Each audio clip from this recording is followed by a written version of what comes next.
없는 분이 여당의 대통령 후보가 될 때에는 무엇이 있었겠습니까? 그 사람의 실력과 검증된 실적이 바로 지금의 이재명을 만들었다고 생각하는데 여러분 동의하십니까? 대한민국의 미래를 경험 없는 사람한테 맡길 수 없습니다. 검사로 재직하고 검찰총장만 했던 분에게 대한민국의 미래를 맡기겠습니까? 경기도지사와 성남시장을 거치면서 지방경제, 국정운영의 경험을 갖고 이제 대한민국을 준비하고 있는 사람에게 맡기겠습니까? 저 같으면 이재명에게 저의 미래를 맡기겠습니다, 여러분.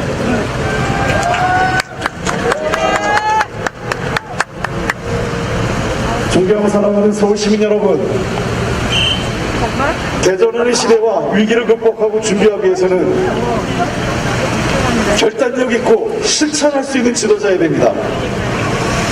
대통령의 자리는 하루하루 매 시간이 결정과 결단의 시간입니다.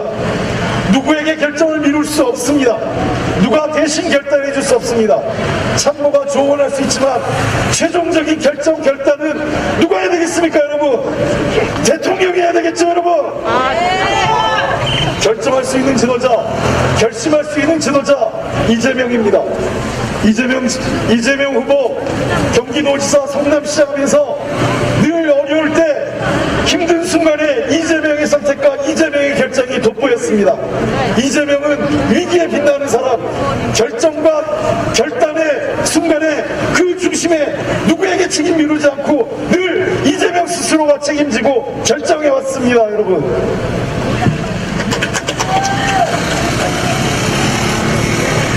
이재명은 결정을 하고 실천했습니다. 결정만 하지 않고 실천하는 지도자입니다. 한다고 한 거 했습니다. 이재명은 그래서 합니다. 그냥 하는 게 아니라 여러분과 함께 할 것입니다. 민주주의 지도자는 본인이 결정하고 그 결정된 사항을 국민과 지지자들과 함께 실천하는 지도자가 민주주의 지도자입니다. 이재명 후보 이미 경기도지사 성남시장을 거치면서 결정하고 실천하는 데 있어서 늘 국민과 경기도민과 성남시민과 함께 했습니다. 이제 대한민국의 대통령으로 결정하고 실천하는 데 있어서 국민과 함께 그 결정을 반드시 실천해낼 것입니다. 이재명은 합니다. 이재명은 할 것입니다.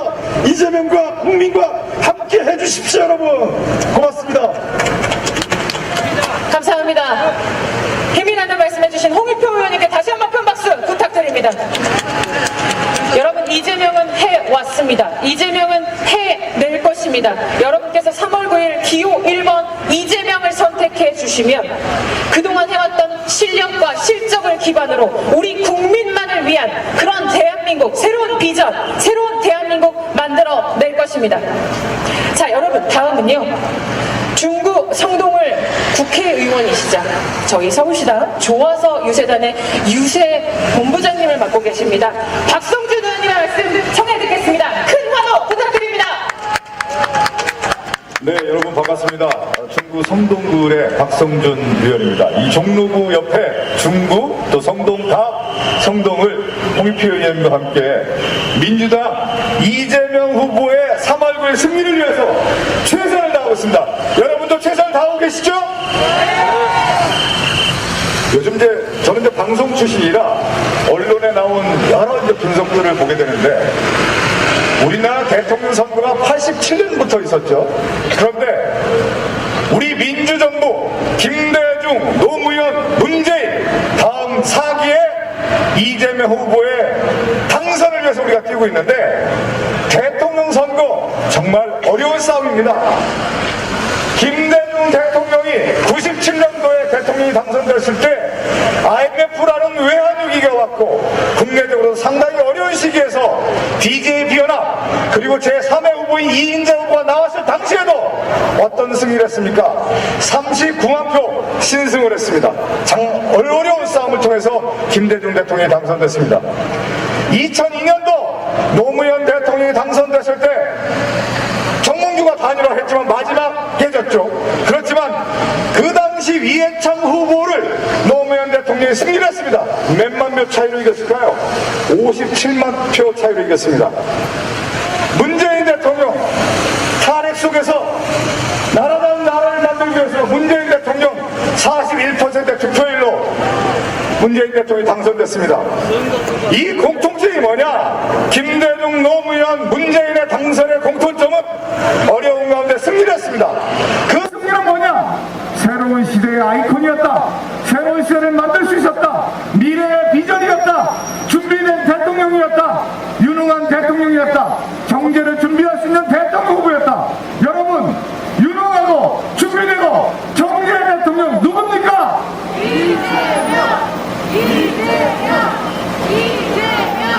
김대중, 노무현, 문재인 대통령은 국내적으로 많은 갈등을 통합하고 남북관계에 있어서는 평화의 길을 만들기 위해서 각고의 노력을 기울였습니다. 그것이 대내적으로 대외적으로 대통령이 할 일이고 해야 할 의무이고 국가가 가야 할 방향인 것입니다. 이재명 후보는 국내적으로 많은 갈등, 특히 왜 지금 코로나 위기, 팬데믹 위기, 또 하나 경제 위기, 에너지 위기, 기후변화 위기, 이런 위기 속에서 위기를 돌파하고 새로운 시대 미래에 준비하고 세계 5대 강국을 만들기 위해서 준비된 후보입니다. 여러분 모두 동의하십니까? 대통령 선거는 딱 두 가지 기준이 있습니다. 최선의 후보, 유능한 후보냐, 최악의 후보, 무능한 후보를 피할 것이냐, 이 싸움인 것입니다. 답은 하나입니다. 3월 9일날 여러분 누구를 선택하시겠습니까?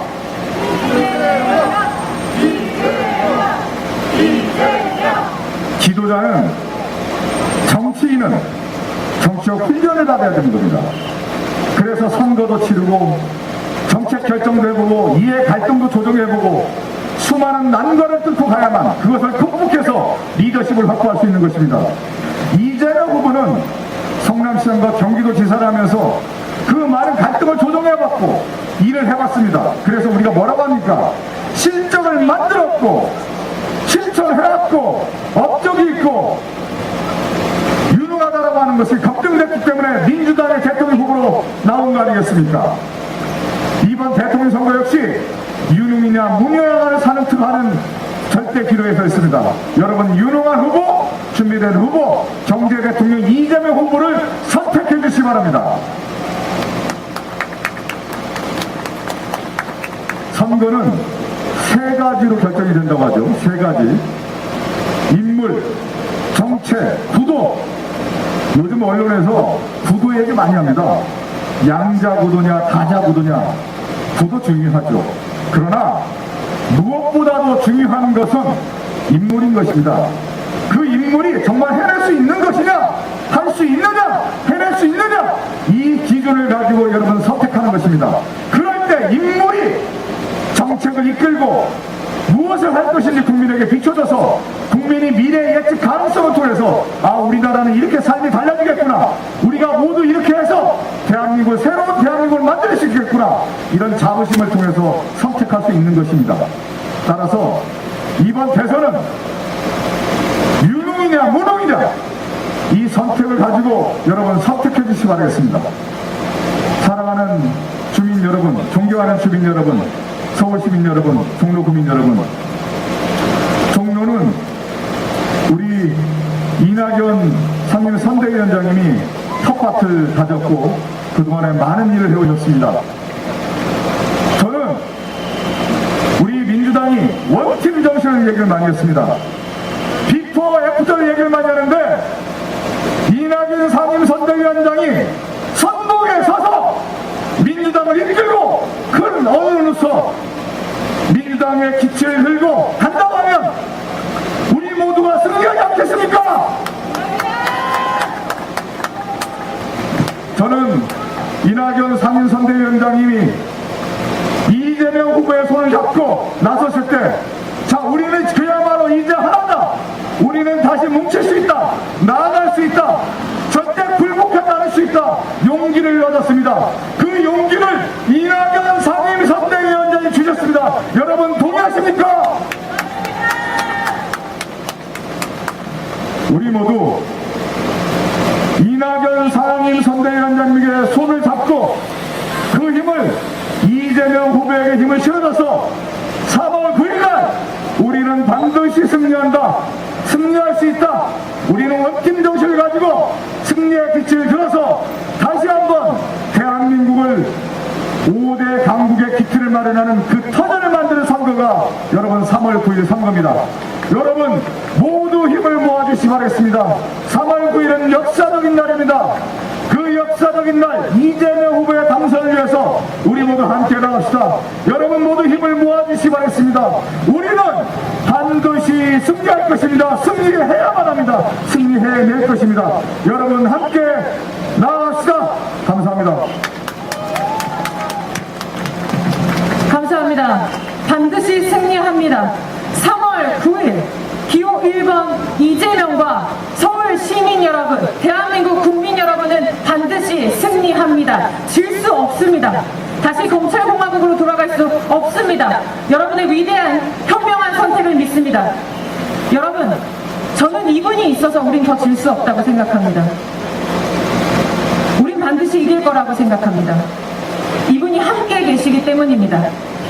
여러분, 대한민국이 여러 위기라고 합니다. 그 위기를 누가 선봉장이 돼서 해결할 것인가? 여러분들은 능력과 실적이 있다는 거 너무 잘 아실 겁니다. 그런데 또 하나의 키워드가 있습니다. 국민 통합입니다. 이 위기의 시대에 우리가 한마음 한뜻으로 이겨내도 어려울 텐데 누구는 혐오를 얘기합니다. 분노를 조장합니다. 여러분, 이런 우리의 시대, 우리가 필요로 하는 대통령 과연 누구겠습니까? 국민 통합할 수 있는 그런 대통령이 필요합니다.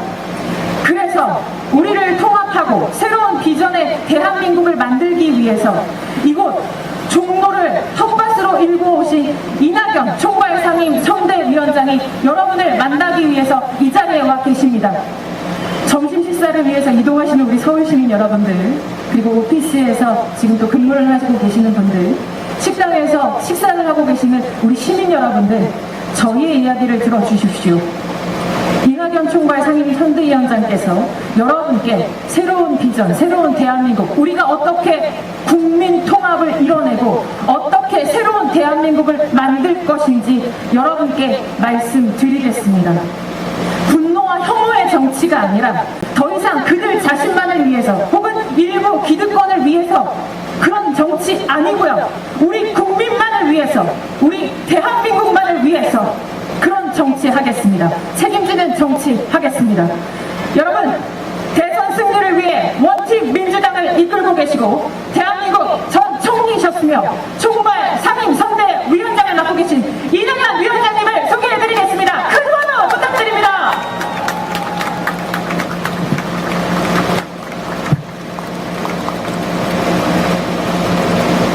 존경하는 종로 국민 여러분, 사랑하는 당원 동지 여러분, 반갑습니다. 여러분 앞에 서니까 만감이 밀려옵니다. 우선 여러분께 미안합니다. 어렵게 이렇게 저를 종로의 대변자로 뽑아주셨는데 제가 여러분과의 약속을 지키지 못하고 중도가차하게 되었습니다.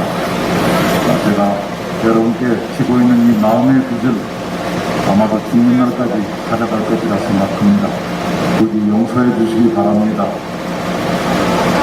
네, 그런 개인적인 소외를 넘어서서 더 큰 선택을 우리는 눈앞에 두고 있습니다. 대통령 선거, 여러분 고민이 많으시다는 걸 잘 알고 있습니다. 어떤 분은 투표를 할까 말까 걱정하시고 망설이는 분도 계십니다. 그 심정도 충분히 이해합니다. 그럼에도 불구하고 우리는 선택해야 합니다.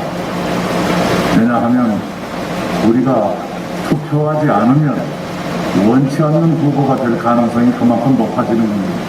투표를 해야만 원하는 대통령을 가질 수 있습니다. 여러분께서 꼭 투표에 참여하셔서 원하는 대통령 가지시기 바랍니다. 여러분이 선택을 하실 때 어떤 것을 고려할 것인가? 저는 여러분께 세 가지만 말씀드리겠습니다. 대통령은 국가의 최고 책임자이기 때문에 굵은 것을 고려해야 합니다. 여러 가지 고려사항이 많지만 그 중에서도 가장 굵은 것 세 가지만 말씀드리겠습니다. 첫째는 위기고, 둘째는 민주고, 셋째는 평화입니다. 지금이 위기입니다. 코로나 위기, 민생 위기, 그리고 국제 질서에도 위기의 먹구름이 들이오고 있습니다. 위기는 경험과 능력 있는 정부를 필요로 합니다. 위기에 대처해본 경험과 위기를 극복해본 역량이 있어야 합니다. 그런 경험과 역량이 어느 쪽에 더 있겠느냐? 저는 민주당에 더 있고 이재명 후보에게 더 있다고 굳게 믿고 있습니다. 위기는 신출내기에게 맡길 수가 없습니다. 하물며 가짜뉴스까지 퍼뜨리면서 방역을 흔들던 세력에게 코로나 국난 극복을 맡기는 건 어불성설입니다. 그런 사람들에게 위기의 국정을 맡길 수는 없습니다. 그래도 경기지사를 하면서 또 지난 5년 동안 문재인 정부를 운영하면서 위기를 관리해보고 일정한 성과를 거두었던 이재명 후보와 민주당에게 이 위기 관리를 맡겨주시는 것이 더 낫겠다, 이런 말씀을 여러분께 간곡히 드립니다. 우리는 위기의 강을 건너고 있습니다. 위기의 강을 건너는데 배를 저어본 경험이 없는 사공에게 그 배를 맡길 수는 없는 노릇 아닙니까? 배를 저어본 사공에게 그 배를 맡겨야 이 강을 건너는데 더 수월할 것이다, 이런 믿음을 여러분께 말씀드립니다. 둘째, 민주입니다. 우리가 바로 이곳 광화문 광장에서 불과 4년 전, 5년 전에 우리는 대대적인 촛불 혁명을 일으켰습니다. 6개월에 걸쳐서 무려 1,700만 명이 참여한 아주 명예로운 혁명이었습니다. 그때 우리가 갈구했던 것은 나라다운 나라, 그리고 제대로 된 민주주의였습니다. 여러분의 그러한 노력으로 대한민국 민주주의는 크게 발전했습니다. 영국의 EIU라는 기관이 있습니다. 해마다 세계 각국의 민주주의 수준을 평가해서 발표한 그런 기관입니다. EIU가 작년 말 현재의 각국의 민주주의 발전 정도를 평가해서 지난주에 발표했습니다. 그 발표 내용이 이렇습니다. 코로나 때문인지 세계 여러 나라들의 민주주의가 후퇴했지만 대한민국은 또 7단계 올랐다. 그래서 이제 대한민국은 세계에서 16번째 아시아에서 최고의 민주주의 국가가 됐다. 이제 대한민국은 완전한 민주주의 국가로 올라섰다. 이렇게 EIU가 발표했습니다. 이것이 바로 국민 여러분이 피와 땀을 흘려서 만든 대한민국 민주주의, 그 위대한 성취입니다. 여러분 기억하실 겁니다. 우리가 민주주의 발전을 위해서 가장 나중에 했던 것이 무엇인지 여러분 기억하실 겁니다. 검찰개혁이었습니다. 검찰과 경찰의 수사권을 조정해서 검찰의 힘을 조금 더 빼고, 그래서 검찰이 통제받도록 만들고, 또한 공수처를 설치해서 검찰도 견제받도록 한 것, 그것이 검찰개혁이었습니다. 그런 검찰개혁, 공수처 설치까지가 포함돼서 대한민국 민주주의가 세계 16번째 아시아 최고로 평가를 받은 것입니다. 그런데 야당 대선 후보는 바로 그 검찰개혁을 지워버리겠다, 이렇게 공개적으로 말하고 있습니다. 검찰개혁 지워버리겠다. 법무부 장관의 수사지휘권 없애겠다. 검찰의 예산을 아무도 간섭하지 못하게 하겠다. 공수처 폐지도 검토하겠다, 이렇게 말했습니다. 우리가 민주주의 발전을 위해서 마지막으로 했던 노력, 그것을 없애버리겠다 라는 뜻은 민주주의를 그만큼 후퇴해도 좋다는 뜻이 될 것이고, 다시 검찰이 폭주할 수 있는 여지를 만들 수 있다. 그런 점에서 매우 위험합니다. 더구나 그런 생각을 가진 분이 26년을 검찰로만 살아온 분이기 때문에 우리의 걱정은 더욱 커지는 것입니다. 여러분 집에서 어쩌다 망치 들고 집안일 해본 적 있을 거예요. 망치를 들면 온 집안에 못만 찾아다니게 돼 있어요. 망치 눈에는 못만 보이는 법이에요. 그러면 검사 눈에는 무엇이 보일 것인가? 세상이 무엇으로 보일 것인가? 여러분이 짐작하실 겁니다. 바로 그런 분이 검찰의 폭주로 되들어가자 민주주의 후퇴해도 좋다, 이런 생각을 갖고 계신다면 당연히 우리는 그것을 경계해야 옳지 않겠습니까? 우리는 검찰 폭주를 막아야 합니다. 민주주의 후퇴를 막아야 합니다. 민주주의는 발전해야 하고 검찰은 민주적 통제를 받아야 합니다. 우리는 국민 여러분과 함께, 종로 국민 여러분과 함께 그 길을 갈 것이고, 그 길을 가려면 민주당과 이재명 후보를 선택해 주시는 것이 옳다, 이 말씀을 여러분께 드립니다.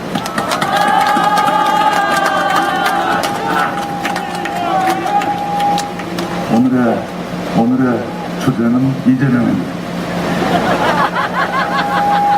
그 다음은 연설 방해할 정도는 하지 마시고요. 그 다음은 평화입니다. 우리가 평화 그러면 또 공기하고 똑같은 거예요.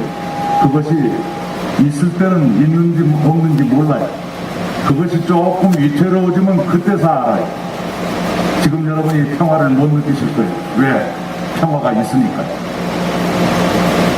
이 평화 누가 더 잘했냐? 민주당이 더 잘했어. 이건 자신있게 말씀드립니다.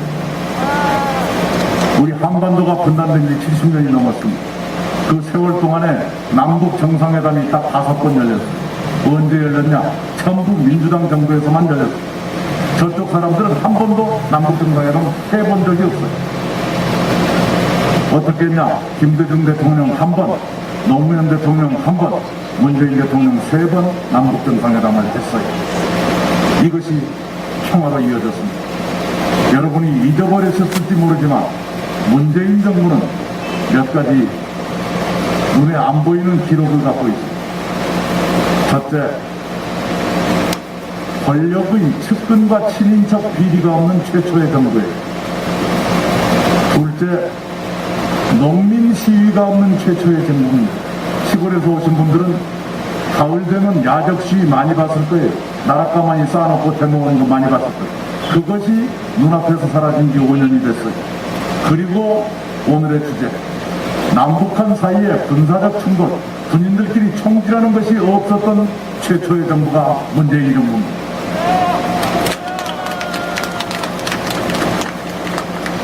우리 아이들이 군대 가서 사고를 당하는 일이 있어요. 그러나 그것은 부대 내부의 문제이지 어디 판문점이나 비무장지대나 서해 오도에서 서로 총질해가지고 다친 일은 지난 5년 동안에 한 번도 없습니다. 이것이 평화입니다. 이것이 평화예요. 그런데 야당 대통령 후보는 선제 타격을 하겠다, 그런 말을 해요. 선제 타격은 급할 때 하는 거예요. 어느 나라 국방부의 작전 계획에도 다 그것이 들어가 있어. 그런데 선제 타격 이렇게 하면 상대방을 자극하게 되고 불안하게 되니까 암호 같은 이름을 써가지고 부르는 거예요. 국방부 군인들마저도 암호로 불러요. 그런데 대통령 되겠다는 분이 선제 타격하고 떠벌리고 다니면 누가 좋아하고, 그것이 평화에 도움이 되겠습니까? 안보에 도움이 되겠습니까? 도움이 되지 않습니다. 평화도 고민해보고 토론해본 사람들, 그것을 이뤄본 역량이 있는 사람들이 할 수 있는 거예요. 갑자기 어디서 한 줄 읽고 와서 선제 타격해버리면 그것이 되는 게 아니에요. 평화를 만들고 지킨 경험과 역량을 갖춘 것도 민주당이고, 그에 대해서 고민하고 토론해본 경험을 가진 것도 이재명 후보다. 그런 점에서 평화를 여러분이 원하신다면 민주당과 이재명 후보를 선택해 주십사, 이 말씀을 드리는 것입니다.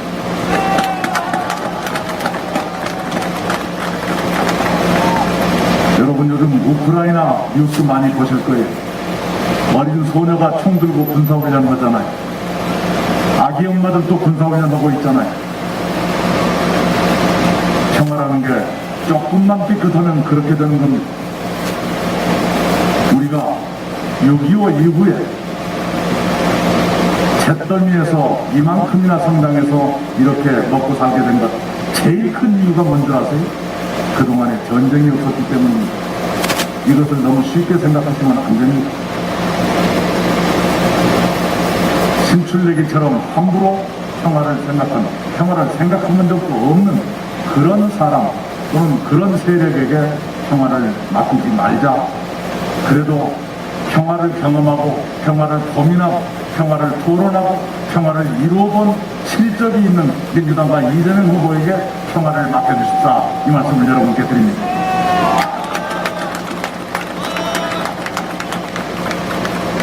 세 번째는 안보예요.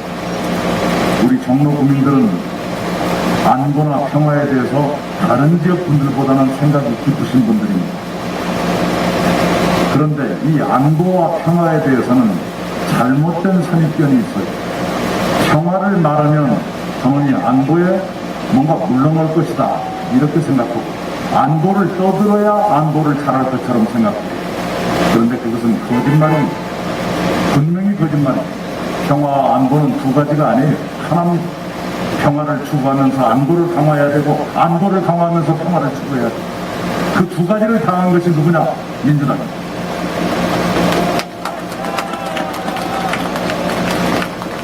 김대중 대통령은 아까 말씀드렸듯이 남북 정상회담을 시작했고 금강산 관광도 시작했지만, 그리고 그것으로 노벨 평화상까지 받으셨지만, 북한의 도발로 일어난 두 차례의 연평해전을 모두 완벽하게 승리했습니다. 평화를 추구하지만 북한이 도발하면 단호하게 응징하겠다. 이게 김대중 대통령이었고 민주당 정부였습니다.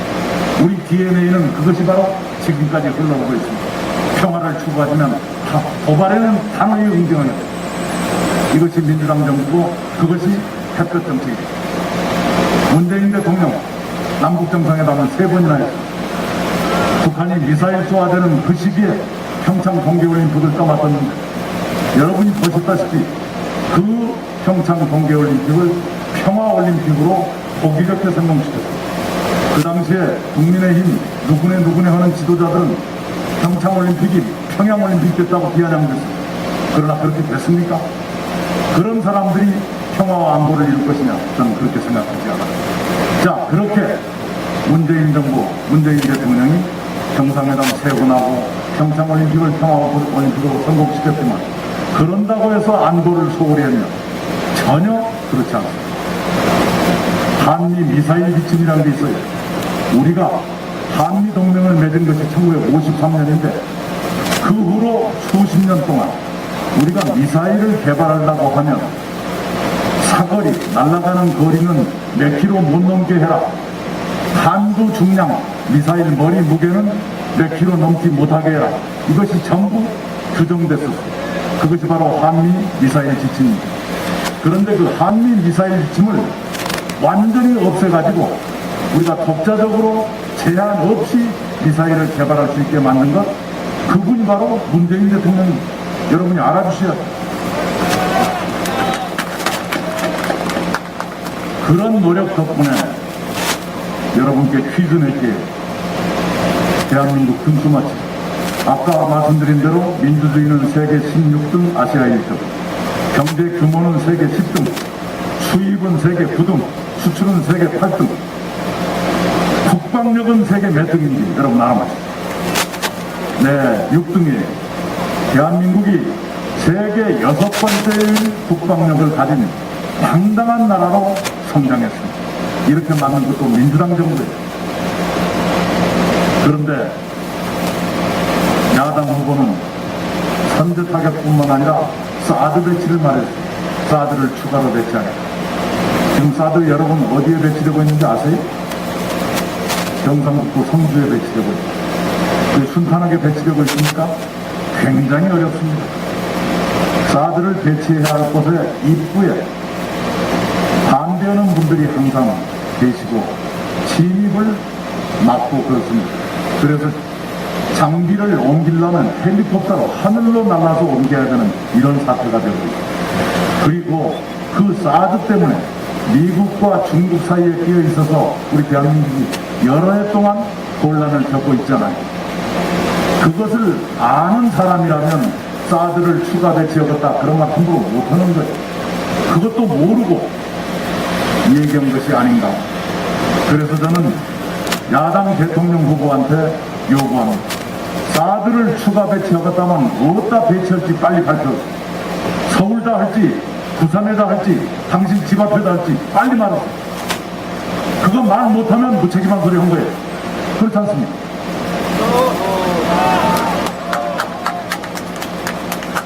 안보를 말로 떠들면 안보 잘 된다. 그러면 누가 못 얻었어?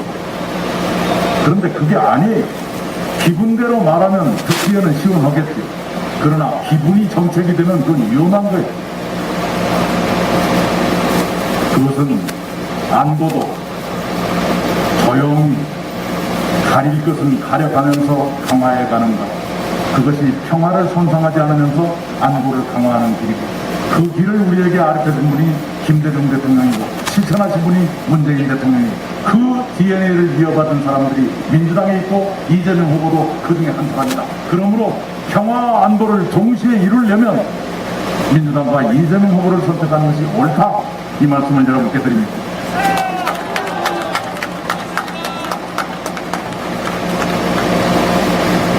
내정 여러 가지, 이것은 때로는 총리한테 맡겨도 되고 장관한테 맡겨도 되고 전문가 집단에게 물어봐도 돼요.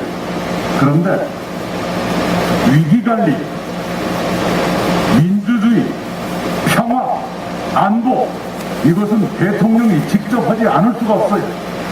이 네 가지, 이것이 대통령 업무의 기본입니다. 그것을 벼락치기로 갑자기 할 수 있다. 그러면 누가 보도 벼락치기로 안 되기 때문에 우리가 고민하면서 대통령을 선택하는 거 아니에요.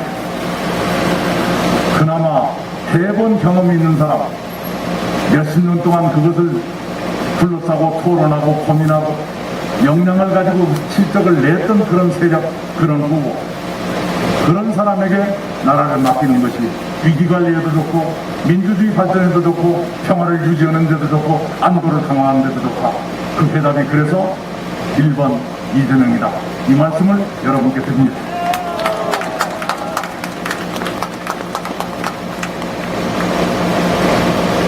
우리 국민 여러분 누구나 답답하면 변화를 원하게 되어 있습니다.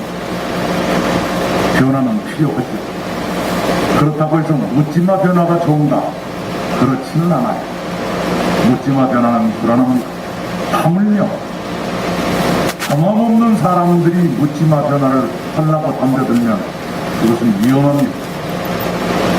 해본 사람도 신중하게 해야 돼요. 그래서 우리는 책임 있는 변화를 추구하겠다. 이 말씀을 여러분께 드립니다. 책임 있는 변화가 무엇이냐? 과거의 성취는 성취대로 인정하고 부족은 채우고 잘못은 과감히 고치고 시대의 요구에 맞게 새로운 정책을 도입하고, 이것이 책임 있는 변화입니다. 우리가 책임 있는 변화를 통해서 새로운 시대의 요구에 부응하면서 무엇보다도 우리 눈앞에 닥쳐있는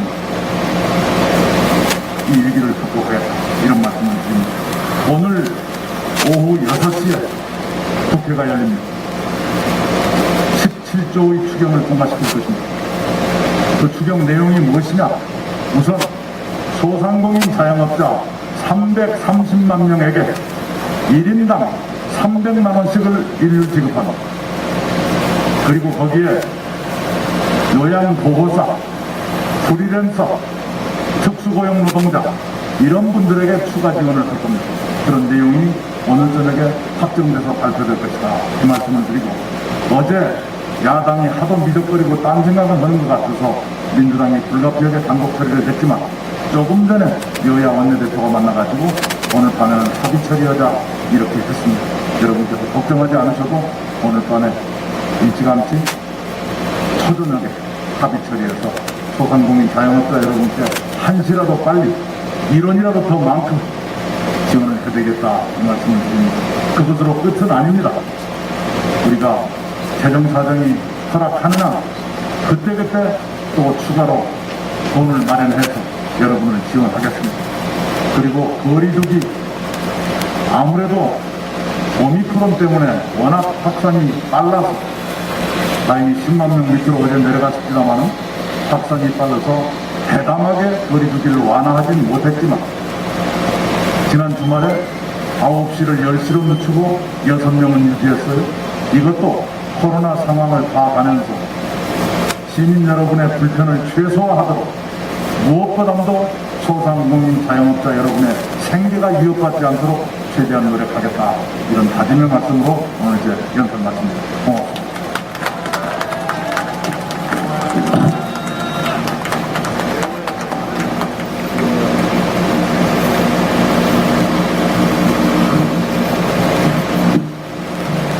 감사합니다.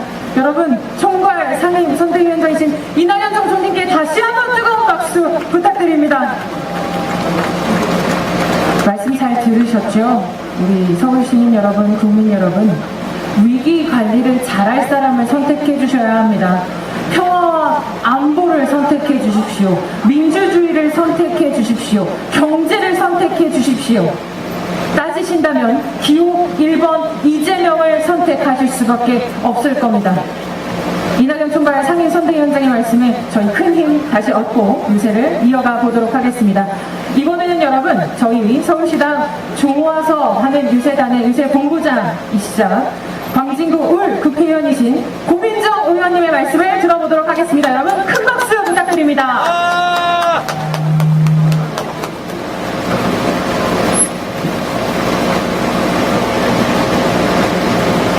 네, 반갑습니다. 앞서서 저희 민주당에서 뿐만 아니라 이제 대한민국 정치인들 가운데서 가장 연설을 잘하신다는 이낙연 전 대표님 주위에서 바통을 받아서 무척이나 부담스럽습니다. 하지만 저의 마음을 다해서 저의 생각을 말씀드리도록 하겠습니다. 일단 이번 이재명 후보의 이 대통령 당선을 위해서 민주당에 있는 모든 사람들이 한마음 한뜻이 돼서 똘똘 뭉쳐서 하루하루를 이겨내 나가고 있습니다. 누구보다 가장 선봉에서 뛰고 계시는 우리 이낙연 위원장님을 위해서 여러분들 큰 함성과 박수를 한번 부탁드리도록 하겠습니다. 네.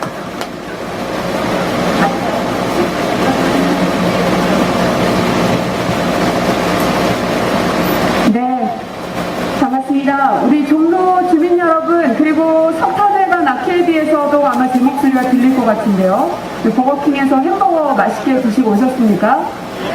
네, 안녕하세요. 반갑습니다. 반갑습니다. 네, 현장이 좀 정리가 되면 여러분께 이런저런 말씀을 좀 드리겠습니다. 반갑습니다. 아마 이곳에서는 종로에 살진 않아도 반갑습니다. 이곳저곳에 사시는데 여기가 직장이어서 잠시 점심시간에 나오신 분들이 많으실 것 같습니다. 여러분들 마음속으로는 대통령을 정하셨습니까? 네, 아직 못 정하신 분들도 많으신 것 같은데요. 대통령 선거는 그냥 그때 기분에 따라서 둘 중에 누구를 찍을까? 지금 또 안철수 후보도 계시죠? 여러 후보도 계시지만 지금 이 안철수, 윤석열, 이재명 이렇게 언론에 계속 거론이 되고 있습니다. 신성현 후보님도 계시고 많이 계시지만 어떤 사람을 찍을까에 대한 고민들이 많으신 줄 압니다. 오늘 집에 가셔서 술자리에서, 밥자리에서, 또 엄마랑 전화하면서, 애인이랑 통화하면서 이번에 대통령 누구 찍을 건가? 그리고 나는 마음이 정해졌나? 이런 토론도 좀 해보시면 좋겠습니다. 오늘 저는 여러분들에게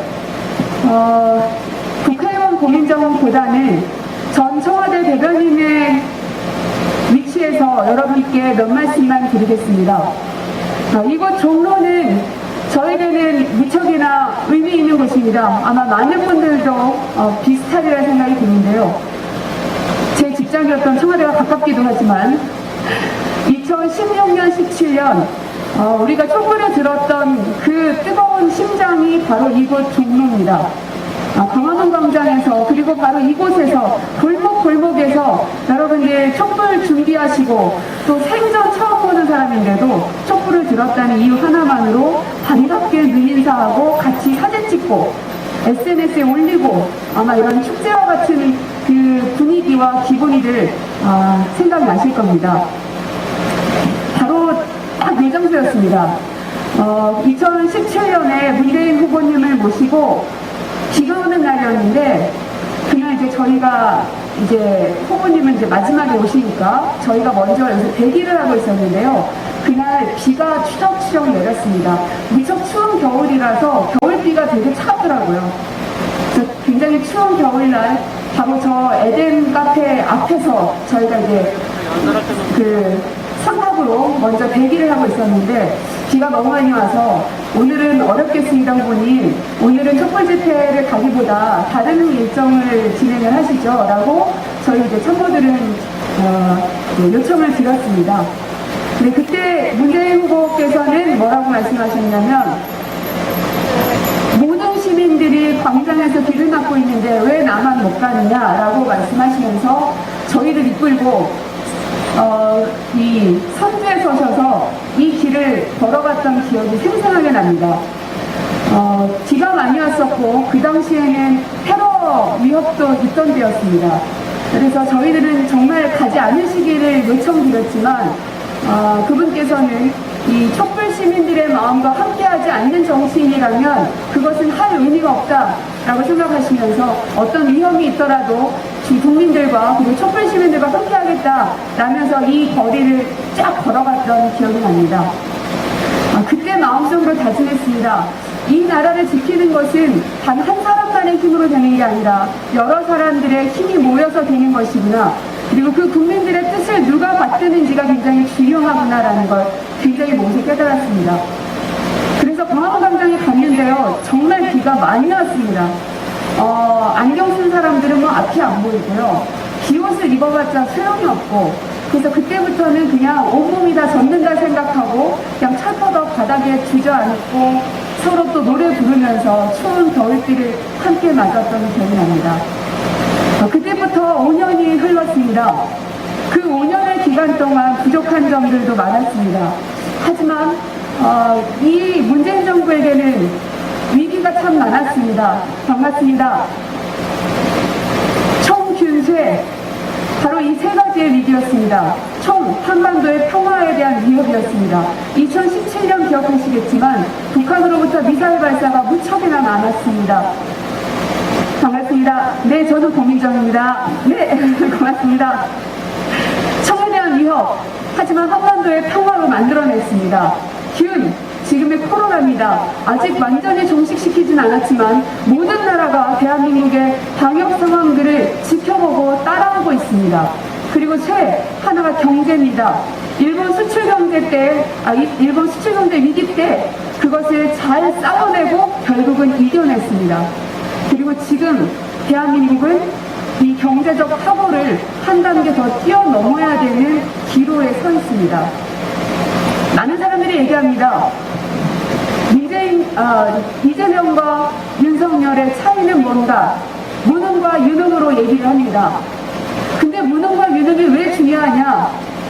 바로 지금 말씀드린 것처럼 지난 5년 동안 수많은 위기 상황들이 있었지만 그것을 잘 극복하고 지금의 대한민국의 기틀을 만들었기 때문에 여기에서 한 단계 더 뛰어넘기 위해선 유능한 사람이 필요한 겁니다.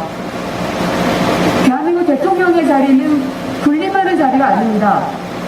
저는 윤석열 후보가 만약 대통령이 된다면 청와대 집무실에 앉아서 그 책상 위에 구둣발로 신발을 올려놓고 두 다리를 쭉 뻗고 청와대 참모들과 장차관을 불러지피진 않을까, 뉴스를 보면서 함부로 말을 짓거리지 않을까 하는 우려가 굉장히 많이 듭니다. 그 사람의 품성과 태도는 평상시에 알 수 있는 겁니다. 우리 일반적인 삶 속에서도 마찬가지입니다. 카메라 앞에서의 모습으로 그 사람을 판단하지 않고 카메라 뒤에서의 모습, 사람들이 보지 않을 때 어떻게 행동하는가를 보면 그 사람이 어떤 사람인지를 알 수가 있습니다. 거기에 있어서 윤석열이라는 사람은 그런 인간적 기본적 도리가 있는 사람인가에 대해선 저는 물음표를 찍겠습니다. 지금 현재 제가 대변인 시절에 윤석열 검찰총장 브리핑을 했습니다.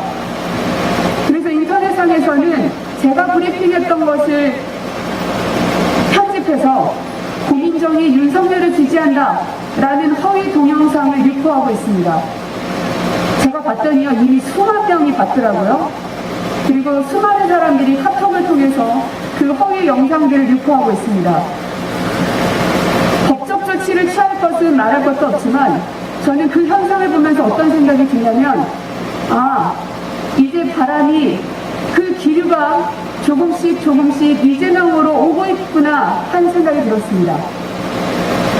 뻔하게 현직 민주당 국회의원이 윤석열을 지지한다는 게 말이 안 되는 게 뻔함에도 불구하고 이미 철지난 청와대 시절의 영상을 가지고 허위 조작 영상을 만들어가면서까지 욕하는 걸 보면 많이 쫄리는구나, 많이 밀린다고 생각하는구나, 그래서 그런 것까지 돌려가며 어떻게든 이 바람을 막아보려 하는구나 하는 그런 발악으로 보였습니다.